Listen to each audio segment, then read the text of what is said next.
Welcome to Rose Garden Radio, live from Canton, Ohio, the center of the universe.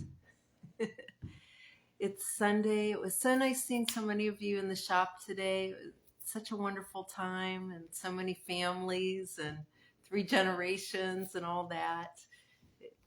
It was wonderful. And thank you so much for the comments so far that I'm getting, helping to critique A Weekend with Aunt Lorana. It means a lot to me that you're putting, giving your comments and feedbacks. And I had a wonderful session with Erin Byrne last week, and got some great comments from her and some other people. So I really appreciate it because this is the first final draft. So many of you know what that means. It's a little bit of more tweaking to do, but without any further ado, let's get started. And again, I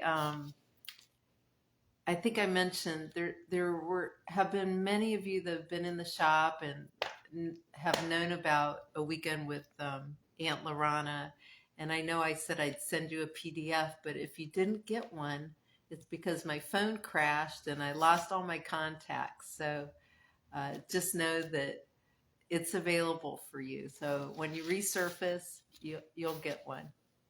Okay. So last week we left off where Aunt Lorana and Ami and hey, Amy, Ami, and Elizabeth Lebrun, we were all just at the Palace of Versailles for the Ambassador's Ball. So let's continue. I had just told Ami, if you feel overwhelmed, just keep opening up. As we walked into the ballroom, I watched my aunt sniffing the air as if it were a fine perfume. Elizabeth had departed when she spied a few painters she knew huddled near a corner of the room. You're right. It feels like I'm in a dream, yet I feel more awake than normal. I'm really glad you're here with me, Aunt Lorana. It makes me feel safe, I said, glancing around the room. Look, there's Benjamin Franklin, and he's looking fine in those ochre tights and that long navy blue velvet jacket, I said, admiring his sense of style and color. His hair is even longer than before. Yes, that's how I remember Benjamin, Aunt Lorana said. We are here at a good time. The social period will last about an hour or so, and traditionally the orchestra starts to softly perform. That indicates about an hour's left. After that, there will be a formal procession, then dancing and merriment until dawn. There will be a midnight supper too, but we must depart right after that. Just then, as I was staring across the room at the profile of Benjamin Franklin, he turned and caught my eye. I felt suspended in time as I watched him take us both in. He appeared to turn back around in slow motion and continue his conversation. The moment of truth is soon upon us. I just saw Benjamin notice us. If he knows us, he will seek us out, I said with mixed emotions bubbling inside of me. Elation, nervousness, excitement, to name a few. How did you and Benjamin Franklin meet at the ball the first time you were here? I asked out of curiosity, knowing that talking would help to keep me calm. Well, I arrived here like we did tonight, just as the United States official carriages were unloading. As Pierre handed me out of the carriage, Benjamin Franklin also stepped onto the pavement. We looked at each other, and what can I say? Sparks flew on a cosmic level, and we were glued together for practically the rest of the evening, Aunt Lorana smiled, reminiscing. It was a magical night. I feel bad that you're not having the same experience, I told my aunt, feeling kind of sad. Oh, no, Amy, don't be sad. That experience has already happened. I remember every detail of it. On some level, Benjamin will remember in his own way too, my aunt said confidently. Our memories can never truly be taken from us, she added. I wonder if he will remember us, I said, peering through the crowd, trying to look at him. We met Benjamin Franklin in 1752 when he was just starting to experiment with electricity. It's now 1778.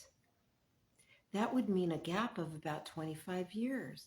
But I still look like I did, and so do you, I said, worried about my appearance. Although you always look timeless, Aunt Lorana, I still look 16. If he does remember us, this will certainly be a problem, I contemplated. Perhaps I was overthinking everything like I had the habit of doing. You are a cosmic detective, Amy, Aunt Lorana said, admiring me. Here's an explanation to set your mind at ease. If Benjamin remembers meeting us in 1752 and he has spiritually progressed, he will notice that we have not aged one bit, especially you, and our cover is blown. However, if he remembers us, but he has not progressed spiritually, he will see our appropriately aged holograms, so there is nothing for us to worry about. What's a hologram, I asked, wanting to understand everything fully. It's sort of like a movie projected into a room that you can step into. It's very similar to what happens when we overlay our own beliefs onto the world, my aunt said mysteriously. Benjamin's brain will cue into our age-appropriate image. It will cue into the age-appropriate image of us that fits his understanding and beliefs at this time. That is, if he remembers us at all, Aunt Lorana said, sounding her light laugh. Or he will meet us for the first time and just see us, I exclaimed, feeling satisfied that my concerns had been sorted out. But you are forgetting to include at least one more possibility. Your desire to know if Benjamin would remember us brought us here, but there are multiple outcomes based on everyone's free will. It may be that we don't meet Benjamin here tonight at all, my aunt said, really bringing the possibilities into perspective. Wow, I understand things now, I said, feeling that I had a better grasp on the situation. Either way, it is thrilling. I feel like I'm part of a cosmic experiment. I wish my history lessons at schools could be this exciting, I laughed. I was thinking of writing about tonight for an essay assignment. As I looked around the room, I noticed the evening gowns the women were wearing. They were breathtakingly beautiful forms of art. And the men looked beautiful too. They were dressed as stylish as the women in colored tights, ruffled shirts, and long velvet coats and powdered wigs. Just then the orchestra began tuning up. Champagne, mademoiselle? I turned to see a gentleman holding a tray with long fluted glasses. My aunt was already holding on to one. Oui, I said, and lifted a flute of bubbly off the tray. You are a natural at the French language, Ami, Aunt Lorana beamed. I took a sip of champagne and looked up at the ceiling. There was an elaborate painting on the ceiling and more gold leaf. I had never seen such grandeur in all my life. As I started to lower my gaze, I saw Benjamin Franklin walking in our direction. This is it, I whispered to Aunt Lorana. I took a big breath as he walked up to us.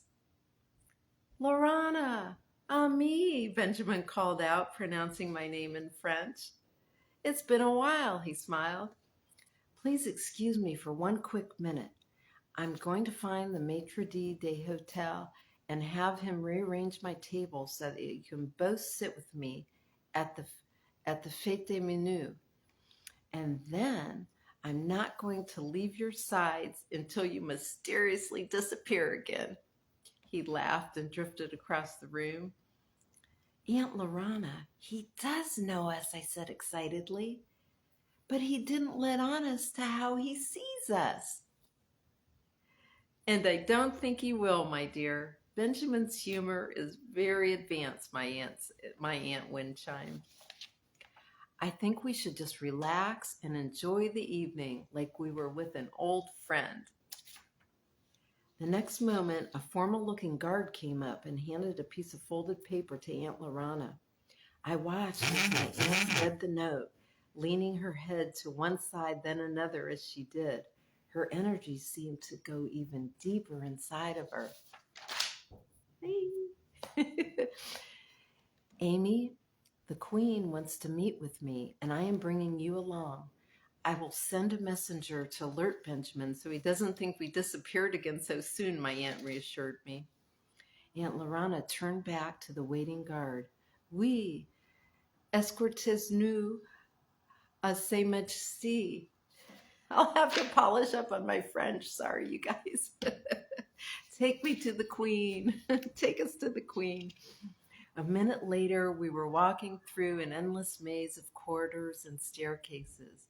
There were so many tapestries and portraits to look at as we wound our way to Marie's private apartment. We sailed through her heavily guarded entrance with our escort and entered an ornate parlor. Marie stood in silhouette looking out a bank of windows.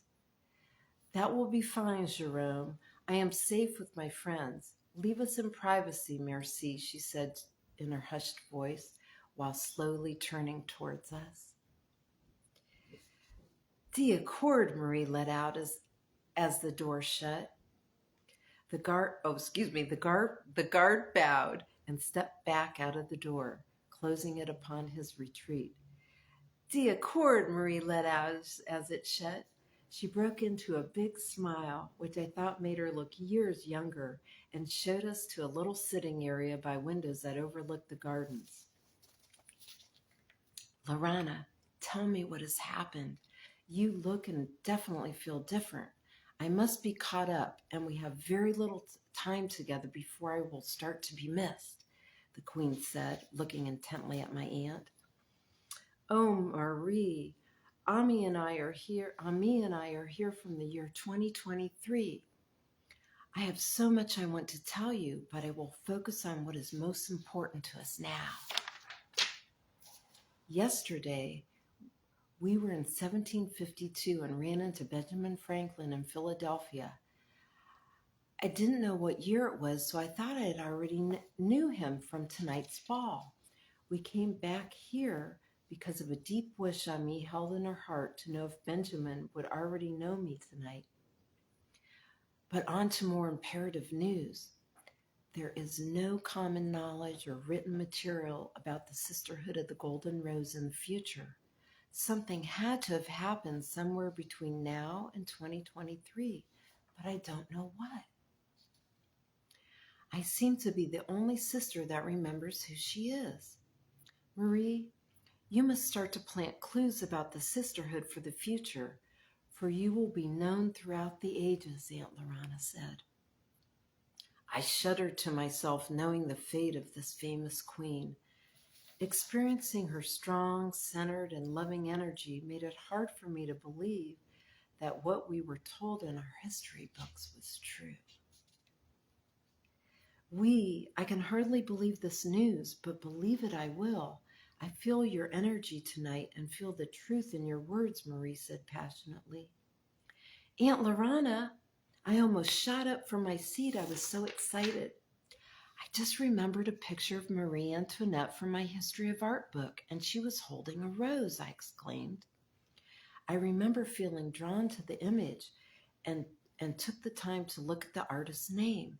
That is why I know for sure the artist was Elizabeth Lebrun. I heard two collective gasps. Oui, how ingenious, Ami. You have pointed us to the perfect clue and the perfect way to keep it safe, my aunt said, beaming at me with her shiny eyes. Marie, Elizabeth Lebrun, as you know, is our guest tonight. You can request her as a royal painter. Her style will appeal to your taste and fit our plan, Aunt Lorana said. Amy, do you remember any more details about the painting? Marie asked, gazing at me with her imploring eyes. I went back in my mind to the painting I had seen in my history of art book. I remember a thin white frilly dress, and you were wearing a big straw hat with a plume in it, I said after some reflection. That's all I can see at the moment. My phone would have come in handy right now.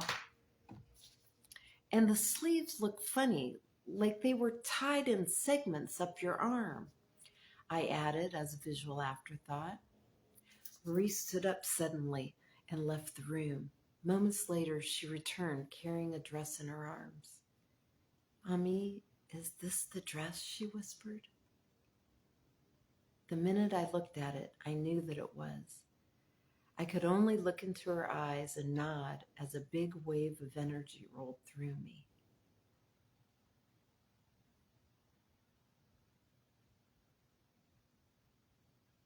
Do you remember the year, Ami? The Queen asked, still staring into my eyes. I know it was the 1700s, but wait.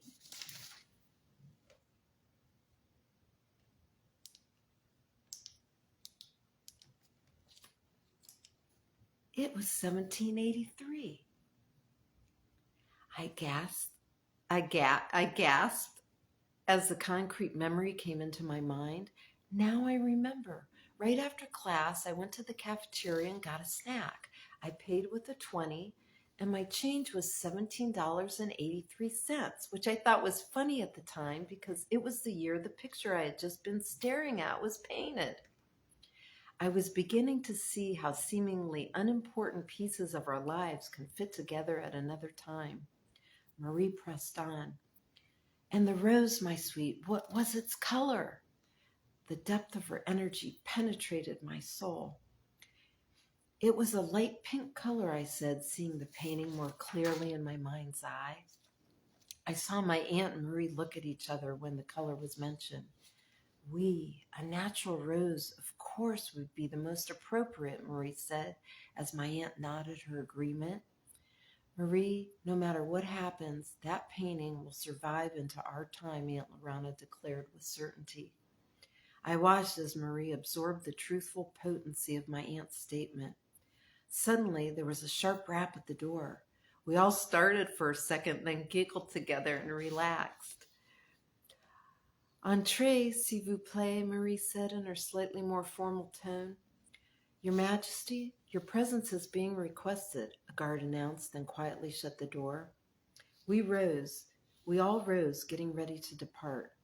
I watched as Marie Antoinette embraced my aunt. Lorana, my sister, our paths will reunite again, and all that we believe will come to pass, she whispered into her ear. Luckily, my superpower, exceptional hearing, allowed me to catch all of it.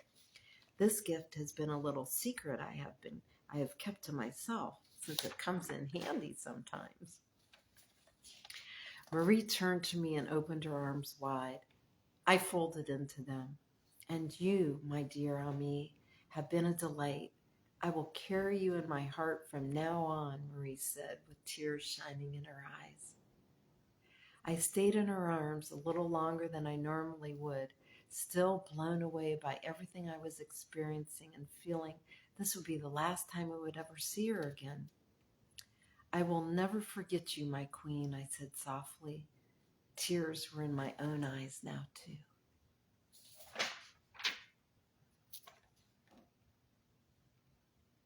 I think that's it for today.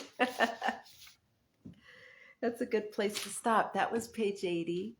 And again, I probably have this all backwards, but if you'd like a PDF, and I wrote it on the Facebook, but just email me, loranarosday@gmail.com, and I'm happy to send you one so you could, that's probably backwards, but I'm not sure. You could read along with us or read ahead. And again, send me some comments or suggestions, or, if you like it, and feel free to pass the PDF on. So Until next time, thanks for joining me at Rose Garden Radio. I'm going to upload this onto YouTube, and I hope I see you all next Sunday at 6. Bye bye.